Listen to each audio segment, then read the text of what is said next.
اب یہ جو کزن تھے، ایک کزن تھے امام حسن کے، اور دوسرا یہ سمجھ لیں کہ ان کا ذاتی کتنا بڑا گرج تھا حضرت معاویہ سے۔ دونوں چیزیں سمجھ آ رہی ہیں؟ اب آپ یہاں آگے سمجھیں کہ امام حسن علیہ السلام ان کو 50,000 کا لشکر دے کے روانہ کرتے ہیں شام پہ حملہ کرنے کے لیے حضرت معاویہ کے خلاف۔ اب آپ سمجھیں کہ یہ جو لشکر تھا ان کا تو ماشاءاللہ پہلے بھی بخاری میں بھی موجود ہے، حضرت مقدام کی ایک حدیث ہے کہ وہ ان کو کچھ وہ تحفے تحائف دے رہے تھے، تو مطلب وہ رشوت دینے کا جو مظاہرہ ہے وہ بخاری میں ملتا ہے، اس لیے اس پہ کوئی اتنی اکھڑنے کی بات نہیں ہے، وہ روایت ہے حضرت مقدام کی۔ اور ان کو منہ بند کرانے کے لیے کچھ انعام و اکرام دے رہے تھے، تو انہوں نے کہا تھا معاویہ میں جانتا ہوں کہ تو میرا منہ بند کرانے کے لیے مجھے دے رہا، تو انہوں نے رد کر دیا تھا اس انعام و اکرام کو۔ تو انہوں نے یہ کیا کہ 1 ملین درہم جو تاریخ میں آتا ہے، اور ایک بہت بہترین عورت ادھر کی شامی بہت زیادہ پسند کی جاتی تھی، کیونکہ تھوڑا سا عرب سے یہ تھوڑا سا ان کا کلر اچھا تھا شام کا، کیونکہ ادھر ٹیمپریچر وہ نہیں تھے، وہاں ایک براؤنش ڈارک شیڈ تھا، یہاں سے ہلکا ہو جاتا ہے شامیوں کا۔ تو ایک تو وہ عورت، اوپر سے تیسرا یہ تھا کہ عہدہ، تینوں چیزیں آفر کر دی گئی۔ 50,000 کا لشکر روانہ، بندہ بھی وہ جس کے بچے مارے ہوئے تھے، بک ہی نہیں سکتا تھا، وہ بک گیا۔ اس کے بکنے سے یہ ہوا کہ پورے کا پورا لشکر کمزور ہو گیا، کہ کزن ہے، قریب ترین کزن ہے، دور کا بھی نہیں ہے، کزن بھی ہے، اور اتنی سخت نفرت اور دشمنی بھی تھی اس کی۔ تو یہ کیا ہوا؟ تو اس کا نتیجہ یہ نکلتا ہے کہ پورے کا پورا لشکر ڈی مورلائز ہو کے اور لوگ بھی شفٹ ہونے لگتے ہیں۔ تو امام حسن علیہ السلام کی صلح کے پیچھے جب ایک سلمان بن سرد خزائی ایک کریکٹر ہیں تاریخ کا، جو کہ جاتے ہیں امام حسن علیہ السلام پہ اور کہتے ہیں کہ آپ نے صلح کیوں کی؟ ہم ابھی بھی 40,000 کا لشکر آپ کے ساتھ تھا، آپ کے جو کوفہ والے اور یہ وہ سارا۔ تو یہاں بڑا ٹرکی ہے کہ امام حسن علیہ السلام کا اتنا لشکر، اپنا کلوزسٹ کزن جب بک گیا ہو تو وہ کس پہ یقین کریں؟ وہ تو بتائیں۔ خون، پھر نفرت، جس کے بچے کاٹے گئے ہوں اس کے کہنے پہ وہ شخص بک جائے، تو اب امام حسن علیہ السلام کیا کرتے ہیں؟ تو یہ ایک وہ موقع ہے کہ انہوں نے کہا کہ وہ اپنی اختیار کی اس کو لینے کے لیے حضرت معاویہ اس حد تک چلے جائیں گے کہ وہ جو میرا جو ماننے والا ہے یا جو میری سائیڈ کا ہے شیعہ، یا میرا جو ساتھی ہے، گروہ کہتے ہیں شیعہ بیسیکلی، یہ تو تاریخ میں اب آپ نے فرقوں کی اس میں کر لیا، اصل تو گروہ کو کہتے ہیں۔ مطلب میں اگر تم کوئی ٹیم بناؤ، میں تمہارے ساتھ شامل ہو جاؤں، تو جی میں فلک کا شیعہ ہوں، یہ اصل عربی ٹرم ہے۔ تو اس کے بعد یہ جو سین کریٹ ہوتا ہے، تو اس میں یہاں جا کے صلح ہوتی ہے اور آپ کوئی شرط نہیں رکھتے کہ، اور اس پہ بھی وہ یہ جو سلمان بن سرد خزائی ہے، یہ ایک مقتل ابن مخنف ایک رائٹر ہے، بک ہے، جو بڑی اس کی قریب ترین مانی جاتی ہے اس میں اس داستان کو لے کے۔ اس میں ہے کہ وہ آگے کہتے ہیں کہ آپ نے اپنے حق بھی نہیں لیا، آپ نے خزانے سے بھی کچھ نہیں لیا، آپ نے اپنی خلافت کا معاویہ کے بعد کا کوئی وعدہ بھی نہیں لیا، آپ نے کیا کیا؟ مطلب یہ کیسی صلح کی آپ نے؟ تو پھر امام علیہ السلام فرماتے ہیں کہ میں نے جو بھی صلح کی ہے وہ آپ لوگوں کو امن دینے کی خاطر کی ہے، کیونکہ میں جو دیکھتا ہوں وہ آپ لوگ نہیں دیکھتے۔ اور وہ وہی بات تھی کہ پیچھے یہ اتنا بڑا جب اپنا کزن ہی بک گیا، جس کے اپنی ذاتی دشمنی بھی تھی کہ اس کے بچے قتل ہوئے تھے، وہ بک گیا، تو پیچھے کیا رہتا ہے؟ کس پہ یقین کیا جائے گا؟ اور پھر اس پہ ایک اور چیز بھی، امام حسین علیہ السلام کا جو تاثرات ہیں اس موقع پہ، وہ بھی جو تاریخ نے نوٹ کیے بڑے امپورٹنٹ ہیں۔ امام حسن نے آپ سے اقرار لیا تھا کہ امام حسین علیہ السلام فرماتے ہیں کہ میرے برادر، میرے امام، میرے برادر بزرگوار نے مجھ سے اقرار لیا کہ نہ میں خود کچھ کروں اور نہ ہی کچھ کرنے کی ترغیب دوں کسی اور کو اس معاملے میں، تو میں نے سر تسلیم خم کیا، مگر میرا جسم چھریوں سے ٹکڑے ہو رہا تھا، میرا گوشت آرے سے کاٹا جا رہا ہو، میں ایسی کیفیت سے دوچار تھا، میں اس پہ خوش نہیں تھا۔ میں نے اپنے بھائی اور امام کی اطاعت کی۔ اچھا، اس کے بعد آپ کہتے ہیں کہ سورت بقرہ کا ریفرنس دیتے ہیں 216، اور میرے ذہن میں یہ آیت تھی کہ عجب نہیں کہ تم کسی چیز کو ناپسند کرو حالانکہ وہ تمہارے حق میں بہتر ہو، عجب نہیں کہ تم کسی چیز کو پسند کرو اور حالانکہ وہ تمہارے حق میں بری ہو، اللہ تو جانتا ہے مگر تم نہیں جانتے۔ آپ نے یہ ایک تو یہ کوٹ کر دی۔ اس کے بعد جو اصل کہانی ہے پھر یہ ہوتا ہے کہ جب، اور پھر آخری امام حسین علیہ السلام یہ کہتے ہیں کہ جب معاویہ فوت ہو جائیں گے، جب یہ، پھر ہم بھی کھڑے ہوں گے، پھر تم بھی کھڑے ہونا، پھر بات کریں گے اس پہ۔ اور صلح کی شرائط میں یہ جو امام حسن علیہ السلام نے اپنے لیے کوئی شرائط نہیں رکھی، مطلب اپنے خزانے کے لیے یا کوئی بھی اس طریقے کی۔ اس وجہ سے جب حضرت معاویہ اپنی ایک وہ بیماری سے، گندا ان کو ایک پھوڑا نکلا تھا، اس سے وہ فوت ہوتے ہیں، مر جاتے ہیں اس گندی بیماری سے، بہت تکلیف دہ بیماری تھی، تاریخ میں آیا ہے، اس میں کوئی سکون سے نہیں مرے، بہت شدت سے، جیسے کہتے ہیں نا کہ تکلیف جھیل کے ہی گئے ہیں۔ تو وہ اپنے بیٹے کو کر گئے، یزید کو۔ اب معاملہ یہی، وہ پرانے لوگ تو پہلے ہی کہہ رہے تھے کہ آپ نے اپنے حق میں کیوں نہیں لکھوایا تھا اور کیوں نہیں فیصلے میں صلح میں یہ کیا معاملہ۔ تو اس وجہ سے پھر انہوں نے بندے بھیج دیے، یزید نے، امام حسین علیہ السلام سے زبردستی صلح کرنے کے لیے۔ صلح سے مراد کہ بیعت کرو میری اور مجھے مانو، کیونکہ اگر یہ نہ مانتے تو باقی جو سارا جہان بھی مان لیتا، تو وہ، کیونکہ یہ خاندان حکومتی خاندان تھا، انہی سے حکومت لی گئی تھی، تو دوسرا کینڈیڈیٹ یہی تھے حکومت کے، اور کوئی دعوے دار نہیں تھا دنیا میں اس طریقے سے۔ تو اس لیے انہوں نے مدینہ میں بندے بھیج دیے۔ جب امام حسین علیہ السلام کو پتا چلا کہ مدینہ زبردستی میری بیعت کے لیے لوگ بھیجے جا رہے ہیں، اور ان کو قتل کی ایون سازش تھی کہ اگر یہ نہ مانے تو پھر اس کو قتل کر دینا، آپ نے مدینہ والوں کو لکھا، سارے اپنے بنو ہاشم کو بھی، جو رشتہ دار ظاہری بات ادھر آباد تھے، کہ اگر میرے ساتھ چلو گے تو عظیم شہادت ہے، اور اگر گھروں میں بیٹھے رہو گے تو دردناک موت ہے۔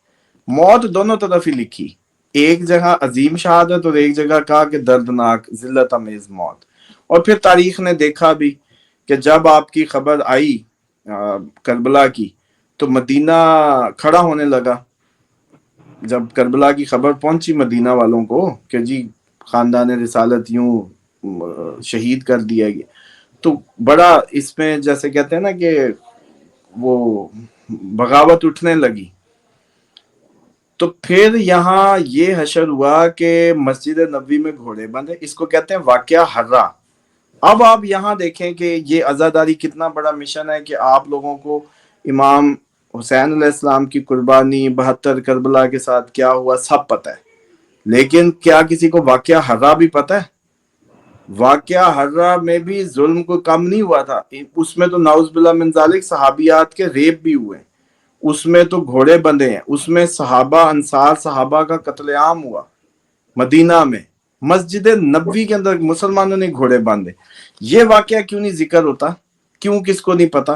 صرف اس لیے نہیں پتا کہ آپ لوگوں کو یہ نہ پتا چل جائے کہ اس کی جو جہت میں اگر کھڑا بھی ہوا کوئی تو اس کو بھی دبا دیا گیا امام حسین علیہ السلام کے بعد بھی، کیونکہ ورنہ رخ نہیں بننا تھا نا۔ جو رخ بنایا جاتا وہ تو بیعت پہ راضی تھے، پھر درمیان والے نے جی بغاوت کی، اور وہ اس نے ان سے اپنا بدلہ لیا، اس طرح کی کہانیاں بناتے ہیں۔ تو پھر وہ بعد والا سیکوینس کا کیا کرو گے؟ واقعہ حرہ کیوں ہوا؟ پھر مدینہ میں گھوڑے کیوں بندھے مسجد نبوی میں؟ اس کا جواب کون دے گا؟ پھر عبداللہ ابن زبیر جو ہیں، جو حضرت ابو بکر کے جو ہیں وہ کہہ لیں نواسے ہیں، اور حضرت زبیر، حضرت طلحہ و زبیر جو ہیں بہت بڑے کردار ہیں، عشرہ مبشرہ میں بھی شامل ہیں، اور جنگ جمل کے اسباب میں بھی ہیں۔ ان کے بیٹے 7 دن تک لاش کعبے میں لٹکی رہی، کعبے سے کوئی اتارنے والا نہیں تھا لاش کو۔ تو اب یہ کیا سب ہو رہا؟ وہ بھی خلافت کے اپنے اندر ہی دعوے دار تھے کہ بھئی میں بھی خلیفہ بنوں۔ تو اصل کہانی یہ ہے کہ پھر وہاں سے امام حسین علیہ السلام کو مدینہ سے فوراً نکلنا پڑا، کیونکہ ان کو وہیں اس کی قتل کا حکم تھا کہ ماننے ٹھیک ورنہ یہیں اس کو وہ کر دو. آپ نے بنو ہاشم کو انوائٹ کیا اور یہ خط دے دیا کہ بھائی ساتھ چلو گے تو عظیم شہادت ورنہ موت دردناک. اور وہ پھر وہی واقعہ حضا کی شکل میں مدینہ والوں نے دیکھی. کعبے پہنچتے ہیں, بیت اللہ کا حج ہے, حج کا موقع ہے, وہاں آپ نے خطبے دینے شروع کیے, وہاں ان کے اٹیک کے لیے لوگ چلے گئے. یہ کسی نے نہیں آپ لوگوں کو بتایا اصل میں, یہ جو بیک گراؤنڈ ہے. یوں کعبے میں بھی آپ کو قتل کرنے کی کوشش کی گئی, آپ نے خطبات شروع کیے, آپ نے لوگوں کو کنونس کرنا شروع کیا. تو سب سے بہترین آفر یہی جو عبداللہ ابن زبیر تھے انہوں نے دی. انہوں نے کہا کہ آپ ادھر ہی قیام کریں, امام حسین کو کہا کہ آپ ادھر ہی قیام کریں اور میں ارد گرد والوں کو بلا کے لاتا ہوں اور یہاں سے ہی آپ اپنا اناؤنس کر دیں, مکہ سے ہی خلافت کا. تو امام حسین نے جو جواب دیا وہ یہ تھا کہ آپ بہتر ہے کہ میں اس سے ترجیح دوں گا, ایک بالشت بھی اگر مجھے مکہ سے باہر نکلنا پڑا تو میں اس بات کو ترجیح دوں گا تاکہ میں اپنی جہت بتا سکوں کہ میں ادھر کو جا رہا تھا. ایک پھر یہ ہے کہ یہ ہستیاں وہ ہستیاں ان کو سب پتا تھا, جیسے حضرت ام سلمہ جو امہات المومنین میں سے ہیں, ان کو پتا تھا, ان کو وہ دن کی روایت یاد ہے کہ جب خون دکھایا گیا نبی پاک صلی اللہ علیہ وآلہ وسلم نے بڑا دکھ کا اظہار کیا, رونے کی آواز بھی آئی. اور وہ فرشتے والا جو قصہ ہے کہ آج وہ فرشتہ آیا تھا, اس نے مجھے بتایا کہ آپ کا یہ نواسہ جو ہے آپ کی امت کا یوں صحرا میں اس کو شہید کرے گی, اور خون دکھایا گیا. تو ام سلمہ کو پتا تھا, وہ جانے نہیں دے رہی تھی کہ کدھر کو جا رہے ہو کدھر کو جا رہے ہو, جب امام حسین نکل رہے تھے منع کر رہی تھی. تو اس کا مطلب ہے کہ ان کو سب مشیت کا معاملہ تو پتا تھا کہ ادھر ہی جانا ہے, لیکن حجت تمام کر رہے تھے. پھر آپ نے حج پوری نہیں کی. یہ جو اب میں کئی دفعہ کہتا ہوتا ہوں نا کہ امام حسین علیہ السلام سے کیسے سیکھنا ہے, کہ غزہ جانا تھا کہ حج کرنے جانا تھا مسلمان کو. امام حسین کو چھوڑا تو حج کرنے نکل گئے. اگر امام حسین کو فالو کرتے تو غزہ جاتے, حج پہ نہ جاتا سارا مسلمان. یہی لاکھوں جا کے, اور جیسے کہتے ہیں نا پیشاب بھی کرتا تو اسرائیل ڈوب جاتا, کٹھا ہو کے پیشاب ہی کر دیتا نا, جو حج پہ گیا ادھر چلا جاتا تو سمجھ لیں کہ وہ ڈوب جاتا. آپ علیہ السلام جو ہے وہ جاتے ہیں. اچھا, وہاں بھی ان پہ قتل کی اٹیمپٹ ہوتی ہے, وہاں بھی لوگ پہنچ جاتے ہیں. پھر آپ وہاں سے بھی حج کا احرام توڑتے ہیں, حج پوری نہیں کر سکے اور نکلے کہ میں جتنی جلدی ہو آگے کی آگے نکلوں, کیونکہ ہر جگہ. پھر راستے کے بھی ایک لمبی ڈیٹیلز ہیں کہ کون کون لوگوں کو قبیلے آئے, انہوں نے کیا مکالمے کیے, یہ آپ تو رک پوری جائیں آپ ہسٹری ساتھ. بتانی پڑے گی اس کے اوپر. ہاں, تو بہرحال کٹ ٹو دا شارٹ کہ آپ پھر کربلا پہنچتے ہیں. وہاں پہنچ کر بھی یہ جو لوگ تھے جو جن کے کوفیوں کے متعلق ہے کہ ان کے ساتھ بھی آپ نے اپنے ایک جو قریبی کزن تھے مسلم بن عقیل, ان کو بھیجا تھا پہلے ہی ان کو اکٹھا کرنے کو. ہوتا یہ ہے کہ ان کے وہاں کھڑے ہونے کی خبر سے پہلے فوج بھیج دی جاتی ابن زیاد کی سرکردگی میں, اور کوفہ والوں کو بندی بنا لیا جاتا ہے. میکسیمم جو سرکردہ لوگ تھے وہ بندی بنا لیے گئے تھے. اس وجہ سے وہاں سے کوئی لیڈر ایسا تھا نہیں کہ باقی لوگ, عام عوام تو نہیں نکلتی نا. عوام دیکھو, عمران خان آپ کا اندر ہے, اس کے لیڈر بھی ہیں, لیکن کوئی لیڈر ہے نہیں عوام کو نکال سکے, تو پڑی ہے. اسی طریقے سے وہاں بھی یہ ابن زیاد نے کیا کہ جو اہم لوگ تھے ان کو کیپچر کر لیا اور مسلم بن عقیل کو شہید کر دیا. اب کوئی کمک لانے والا یا ادھر پہنچانے والا موجود نہیں تھا. اس لیے کربلا میں آپ سے بار بار یہ جیسے کہتے ہیں معاہدوں کی کوشش ہوتی رہی کہ آپ مان جائیں, آپ جیسے کہتے ہیں کہ وہ کر لیں, لیکن نہیں. ایون کہ جو عمر سعد تھا اس میں ایک کریکٹر, حضرت سعد بن ابی وقاص کا جو بیٹا, اس کو بچپن میں کھیلتے رہے ہیں ساتھ, جس نے پہلا یہ یعنی کہ جس نے لیڈ کیا, اور یہ یعنی کہ سمجھ لو کہ اس سائڈ پہ لیڈ کر رہا تھا لشکر کو. تو اس میں اس سارے جو ساری سٹوری کی اس میں جو میں سمجھتا ہوں کہ یہ مارکا جو ہے یہ اتنا شارٹ پروگرام میں تو ظاہری بات ہے کور کرنا بہت مشکل ہے, لیکن اس میں جو اصل جہت کی بات ہے وہ یہ ہے کہ امام حسین علیہ السلام نے بچے خواتین سب کو لے جا کر یہ ثابت کیا کہ وہ کوئی صلح کرنے نہیں گئے تھے, وہ کوئی بیعت کرنے نہیں گئے تھے. جو یہ کہانی ہے ان کو تو ان کے نانا نے بتا دیا تھا کہ آپ جو ہے شہید کیے جائیں گے, مجھے فرشتے نے خبر دی ہے. اب وہ جھوٹی ہو سکتی تھی. ام سلمہ کو پتہ ہے کہ حضرت ام سلمہ کو پتہ ہے کہ یہ آپ ادھر نہ جانا, تو پھر امام حسین علیہ السلام کو نہیں پتا کہ میں شہید ہونے جا رہا ہوں. کیسی باتیں کرتے ہیں, مطلب وہ صلح کرنے جا رہے تھے, وہ تو جی راضی تھے. عجیب کہانیاں گھڑتے ہیں. مشیت خدا تھی, نمازوں تک کے وقت بدلے گئے تھے, نمازوں کے اوقات بدلے جا رہے تھے, مسلمانوں کی خلافت ہل رہی تھی, کیونکہ اس وقت خلافت ہی کے تحت دین چل رہا تھا, امامت کے تحت دین کو نہیں لیا جا رہا تھا. تو اس وجہ سے آپ کا جا کے اس کے خلاف نکل کے اپنی جان دے کے یہ بتانا تھا کہ یہ غلط ہے, رونگ پہ لکیر کھینچنی تھی. ورنہ آنے والے مسلمان کو کبھی رونگ پتہ نہیں چلنا تھا, انہوں نے ہمیشہ رائٹ سمجھتے رہنا تھا اس سب کو. امام حسین علیہ السلام نے وہاں جا کے اپنی شہادت دے کے مسلمانوں کو کلیئر میسج دے دیا کہ ایسا نظام حکومت اللہ کا نہیں ہے, اللہ اس کو سپورٹ نہیں کرتا, اللہ کے رسول صلی اللہ علیہ وآلہ وسلم اس کو سپورٹ نہیں کرتے, اور اپنی جان دے کے بتا دیا. بس یہ اتنی کہانی ہے کہ وہ وہاں صرف جا کے آپ کو یہ بتانا تھا کہ نظام حکومت مسلمانوں کا ایسا نہیں ہوگا, ایسا ہو تو جانے دینا, بچے بھی دینا, سب دینا. بس چلیں, یہ تو بڑا اچھا آپ نے اسلامک پوائنٹ آف ویو سے کچھ چیزیں بتائیں, بلکہ ہم اس میں ایک سیگمنٹ رکھا کریں گے جس میں لوگوں کو سوالات جو ہوں گے اس کے آپ کے جو جواب ہیں وہ لوگوں تک. پورے سال میں اگر ایک ایک لائن بھی پوچھتے جائیں نا تو وہ کہیں زیادہ اچھی ڈیٹیل سے ابھی اور لوگوں کے لیے سوالات بہتر تھے میرے ہوگا. پاس, لیکن یہ چلے آپ نے واقعہ سنا دیا پورا, لوگوں کی اس میں رہنمائی بھی ہوئی, بلکہ اور بھی اس پہ ہم پروگرام آگے بھی کریں گے.